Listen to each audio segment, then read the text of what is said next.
আসসালামু আলাইকুম রহমতুল্লাহ। আজকে আমি রুগী নিয়ে পাশে নিয়ে বসছি। উনি আমাদের কাছ থেকে চিকিৎসা নিয়েছে। মূলত হচ্ছে আন্টি হচ্ছে আমাদের রুগী এবং ওনার সাথে ওনার মেয়ে এসছে। আপনারা কোত্থেকে এসছেন? কামরাঙ্গীর চর থেকে। এই লালবাগের পর কামরাঙ্গীর চর। হ্যাঁ, আচ্ছা, পূর্ব রসুলপুর 3 নম্বর গল্লি। আচ্ছা, আপনার কি অসুবিধা ছিল? আমার সাথে 4 জন জিন ছিল। এখানে আইসা আমি সুস্থ হয়েছি, ভালো হয়েছি, অনেক জায়গায় দেখাইছি, কোথাও আমি ভালো হইনি।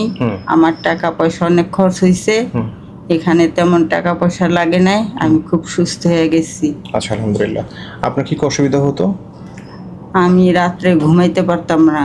রাত্রে শুইলে আমার সারা শরীর হাতাইতো, মাথা মুথা হাতাইতো, খেতা গায়ে দিলে খেতা খামচা খামচা ফালাইতো, টানতো, মানে খুব বিরক্ত করতো। আমি শান্তিতে ঘুমাইতে পারতাম না, সারা রাত সজাগ থাকতাম। আচ্ছা, আমি সেও শান্তি পাই নাই। এখানে আসার পরে এখন আমার ওইটা চলে গেছে, এখন আমি শান্তিতে ঘুমাই। আপনি এর আগে কত জায়গায় চিকিৎসা নিয়েছিলেন? নিছি 2-3 জায়গার থেকে চিকিৎসা নিছি, আচ্ছা, কোনো কাজ হয় নাই। 3 জায়গার থেকে নেওয়া হয়েছে, কোনো কাজ হয় নাই। 3 জায়গার থেকেই নেওয়া হয়েছিল ট্রিটমেন্ট আম্মুর জন্য। কিভাবে চিকিৎসা দিয়েছিল ওনারা? ওনারা তো বিভিন্ন রকমের তেল দিছিল, পানি পড়া, কামরাঙ্গীর তো অনেক হুজুর আছে, জিন হুজুর আছে, আমি শুনেছি। পানি পড়া দিছিল, তেল পড়া দিছিল, তারপরে তাবিজ দিছে, তারপর ঘরে যে লোহার মতন কি যেন একটা, ওইটা ঝুলানোর জন্য 4 কর্নারে, দেন হচ্ছে গিয়ে ওই যে কি মাটির প্লেটগুলো আছে না, মাটির প্লেট দিছে ঝুলানোর জন্য। ওইগুলাতে কোনো কাজই হয় নাই। বাট আপনার এই জায়গায় আইসা আমার আম্মু যে আল্লাহর রহমতে অনেকটাই সুস্থ হয়েছে, অনেকটাই আল্লাহর রহমতে ভালো। এখন পুরোপুরি আম্মু সুস্থ আছে, এখন কোনো প্রবলেম হয় না। তাবিজ নকশার পক্ষে আছি আমরা? না, কোনো কিছু দিয়েছি না। আচ্ছা, কোরআনি চিকিৎসা দিয়েছে? হ্যাঁ, আলহামদুলিল্লাহ। আসলে আমি এটা বরাবরই আমাদের যারা আমাদের সাথে যোগাযোগ করে আমরা বলি যে আসলে তাবিজ নকশা কোনো কাজ হয় না, লাভ হয় না। আমি আপনাদের কি দিয়েছি পড়ার জন্য? আমল দিয়েছি, রুকিয়া দিয়েছি শোনার জন্য। এই তো আমাদের চিকিৎসা। আমরা এখান থেকে চিকিৎসা দিয়েছি, আপনাদের বলেছি আমল করতে, 5 ওয়াক্ত নামাজ পড়তে, রুকিয়া শুনতে, কোরআন শুনতে, আর গান বাজনা না শুনতে, তাই না? এই তো আমাদের চিকিৎসার বিষয়টা।